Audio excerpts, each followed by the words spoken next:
Hey everyone, Tim and Mina with Cozy Homestead here. We're going to talk about Amos Miller. I'm going to do a little timeline on the events that involve the Amos Miller case.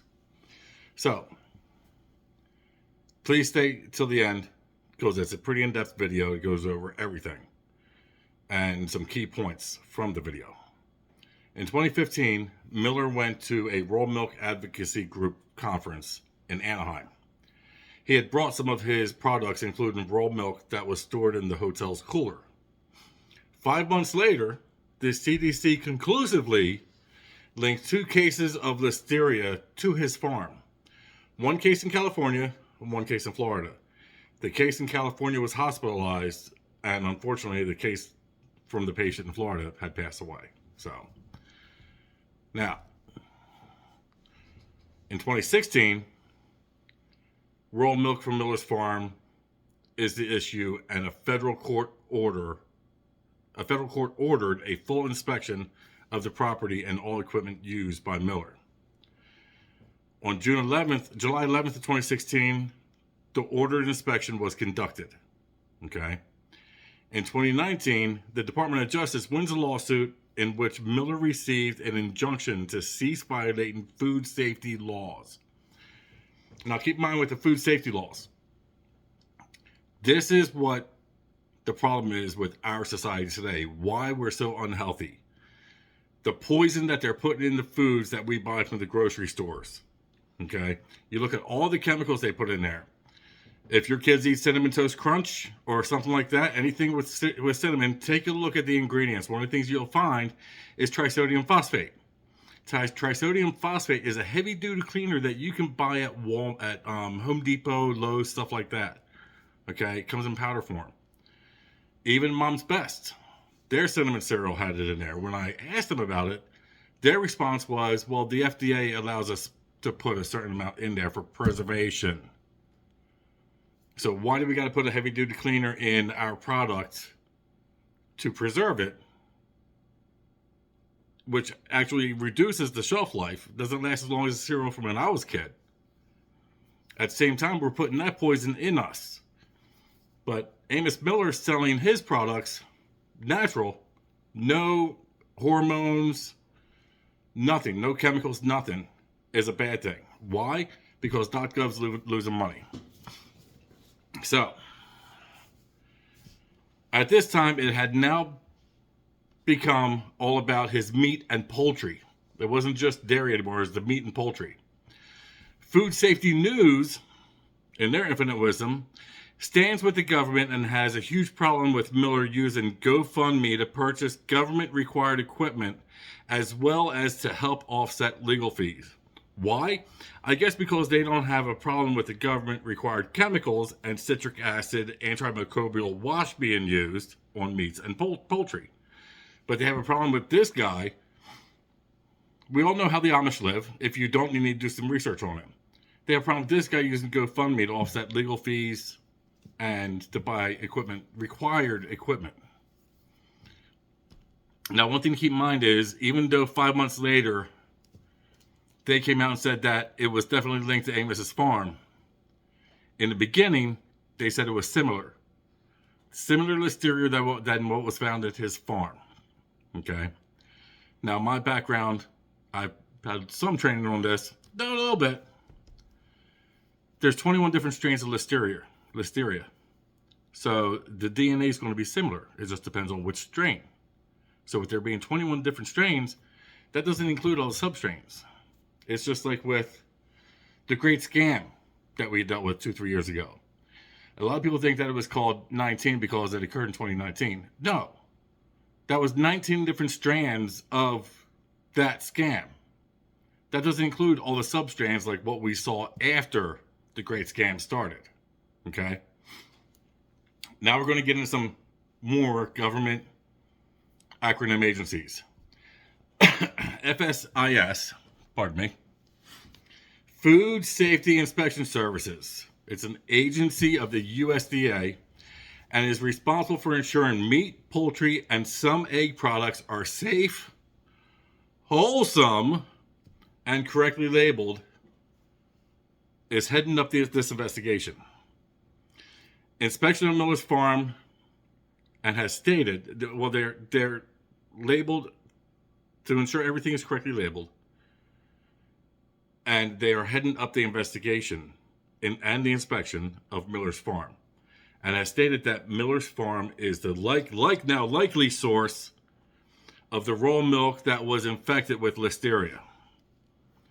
So back in 2016, they said that it was actually from his farm.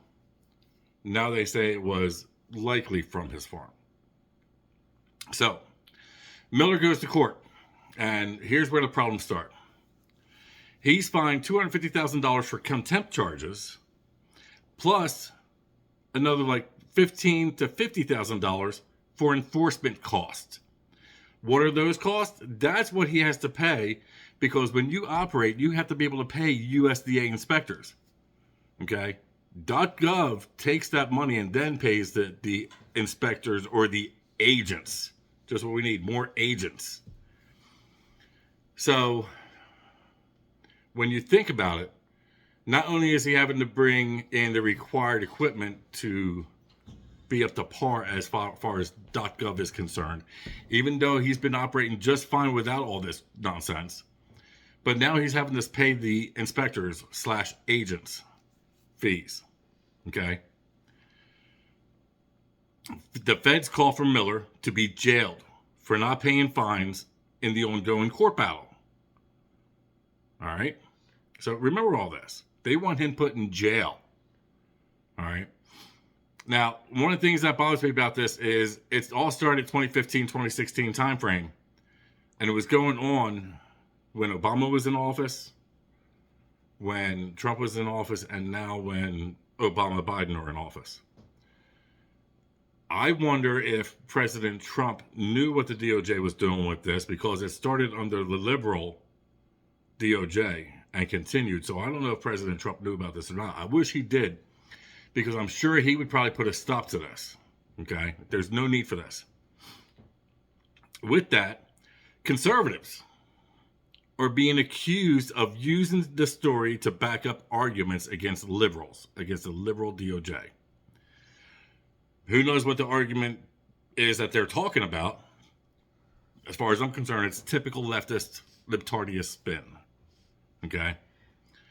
So, again in 2022, Miller tried to fire his, I guess you call him like a public defender. It was a guy out of Dallas. Okay? Judge wouldn't let it happen. And even that lawyer tried to relieve himself from those duties, because Miller actually wanted to get a sovereign group in to help him to fight his battles in court. Judge said absolutely not. So finally, a lawyer from Los Angeles, Robert Barnes, joined his team, and they began to help Amos fight for his rights, because that's what we're talking about. And it's not just his rights, and we'll get to that in a minute. In 2023, Miller pays the fines.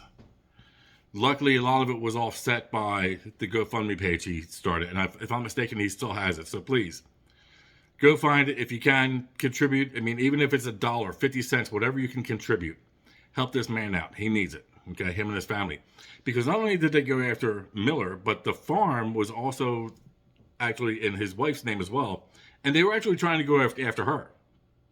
So if .gov had their way, they would take the whole family and put them all in jail. Why? To get them to comply. To put them under their thumb. Okay? So that's where the problem lies. He actually attempted to compromise. Once he compromised, they knew they had him right where they wanted him. Now they can really go after him because he was willing to do that. What is he going to be willing to do the rest of the stuff we want him to do now? Now, here we are in 2004. Supposedly everything was settled, everything's done. 2024, rather. Thank you, my love. Supposedly everything's all set, everything's good. January 4th, 2024, his farm is raided once again by the Pennsylvania Department of Agriculture. Everything is confiscated. Everything is labeled, cannot be sold, it's evidence, all this other nonsense, whatever. The thing is, even though they confiscate it, they leave it all on his property. So even though he cannot sell this anymore, he is now being forced to keep it on his property chances are some of it's going to spoil, so he's going to have to destroy it.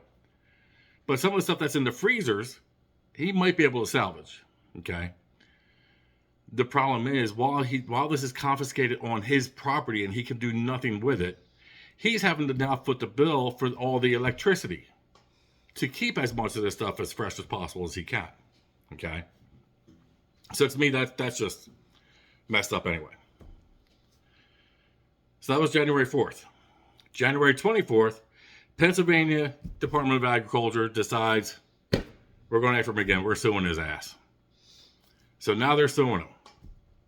February 29th and March 1st, the judge hears the case. The judge has the nerve to ask Miller. Now keep in mind, this is all happening in Lancaster County of Pennsylvania. Amos Miller is actually from Bird Hand, Pennsylvania, which is actually a pretty cool story. There's 3 cities there. Okay, it's a little triangle. Okay. One city is called Bird Hand. Another city is called Intercourse. And then the next city is called Paradise. So you can actually drive through Bird Hand to Intercourse and end up in Paradise. Figure that one out. This is all in Amos country. It's wonderful. So, judge hears the case, and the judge has the nerve to ask Robert Barnes, why doesn't Amos just get a permit? And how would Amos Miller like to be the 127th Amish farmer to obtain a permit? Before he even thinks about going to, think about what his decision is going to be. But obviously by what these questions, I think we already know what his decision is going to be. So that was it with the court case. So now the judge, with what Liptardia wisdom he has, is considering what he's going to decide. Supposedly, I think. To me, it's just like Engram up in New York. He already has his decision made.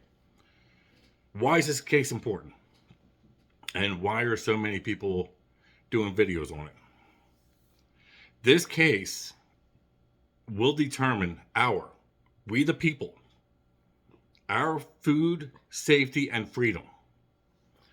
They've been trying to get vegetable gardens and hobby farmers registered on the USDA website, as well as other websites, for the past couple of 2 or 3 years. If .gov wins this case, it will affect all of us.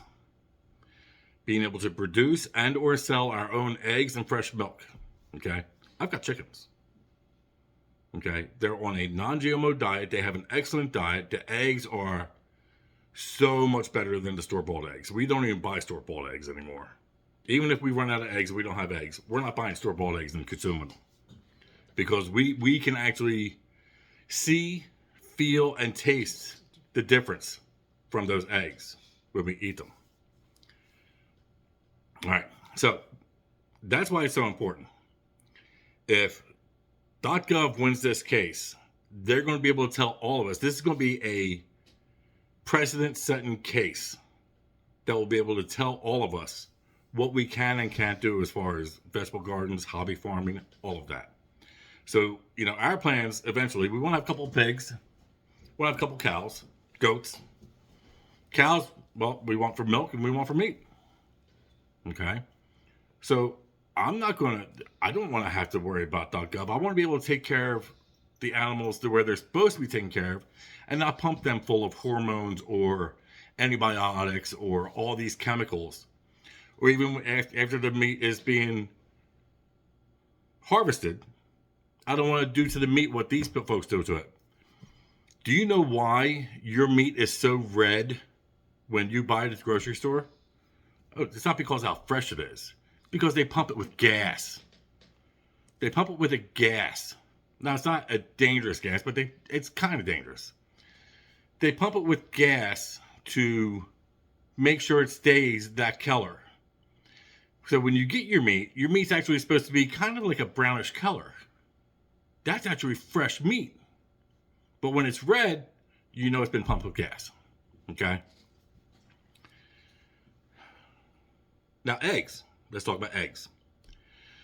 Did you know that when a chicken lays an egg, as it comes out of the chicken puts a bloom, what's called a bloom, over the outside of the egg?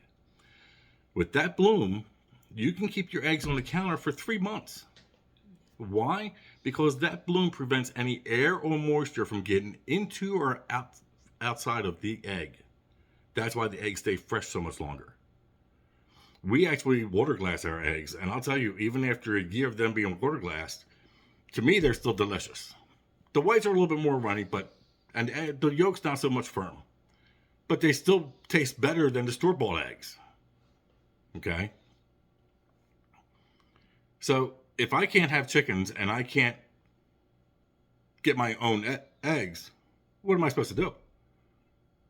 Put the poison into my body that they want to pump into me? Let me tell you, I worked in the grocery industry. That's one of the reasons why I retired. Because I'm tired of the way they pump this stuff into our bodies. Okay? So, key points from the case. We're wrapping up now, please. Do me a favor. Smash that like button for me. Okay? Please. The more you smash that like button, even if you don't like it, smash that dislike button. It's going to help get the word out there. So whether you agree or disagree, do one or the other for me, please. So the key points. Originally, the listeria was similar to supposed listeria found at Miller's farm. If there was similar listeria, it's only because of DNA and a different strain. That's why. That's the only reason it's going to be similar. Is all listeria as dangerous as they say? I don't think so. But just because the DNA might be the same, just similar, that's going to be because of the strain. So keep that in mind. Okay? When I was in the Navy, back in the 90s, they made us get anthrax shots. Once a month for 6 months. Worst shot I ever had. They injected it into our arm, and our arms actually felt like they were on fire for 30 minutes. Worst vaccine we ever got, but we were forced to get it. We didn't have a choice. Okay? After I went to school for this stuff, I found out there's 25 different strains of anthrax. This is how I learned about all this. You know how many strains that vaccine protected us against? 1. I don't care if it was most common or not. You shouldn't put that poison in our bodies like that.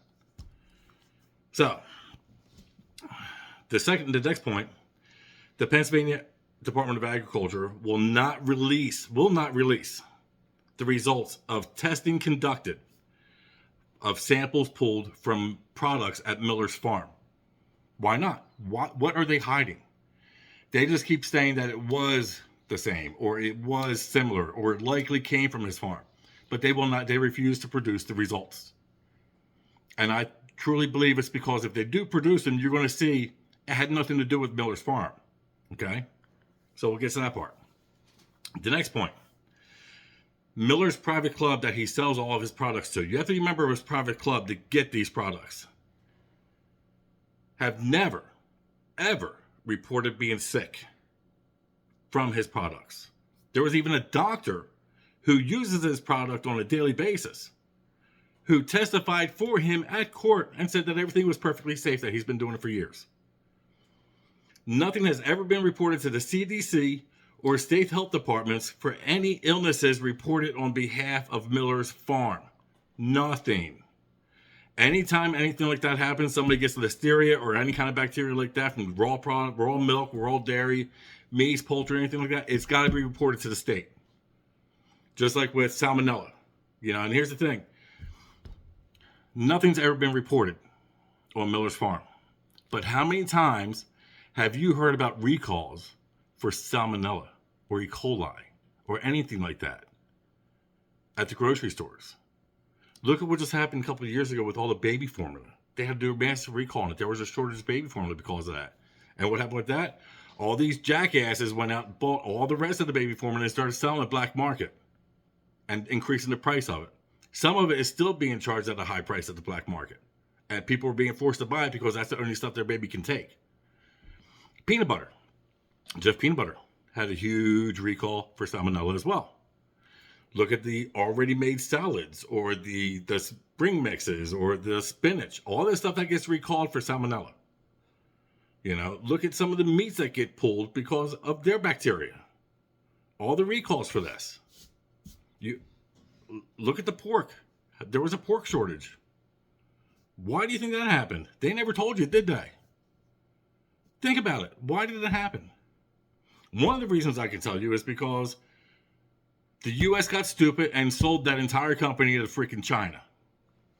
So now China has controlled pretty much almost all of our pork products in this country. Isn't that wonderful?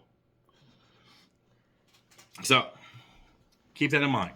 No illnesses from Miller's Farm, but look at everything that gets pulled for recalls at grocery stores. So why is the government doing this? In my opinion, .gov is trying to regain control of the people as they did during the Great Scamdemic. Okay? Just like during the Great Scam a few years back.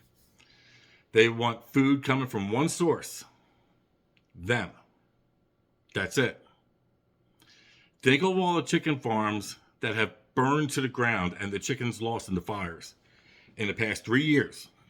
Okay? Even under the last few administrations, look at how many chicken farms have burned to the ground. Okay? You think those are all accidental? Do some research. Look at how many chicken farms have burned to the ground. Think about all the chickens that have been slaughtered, all in the name of bird flu. All right? Think about all of the farms that have been bought up by the elite 1% that are no longer producing food, but here's all these jackasses going and building $1 million worth of bunkers. Bunkers worth millions of dollars they're building. But they buy all the ag land and they're not using it. What's that telling you? Think about this, folks. Think about all the farms being confiscated around the world and all the cattle being slaughtered, all in the name of climate change. Another libtardia fantasy. All of it being done in the name of climate change or bird flu. Do you folks really think that what is happening to Miller's Farm is about listeria? Do you? Let us know what you think in the comments. Don't forget to like this video so more folks can get the word about it. These people need to actually know what's happening. And of course, please subscribe to our channel. Follow us on Facebook.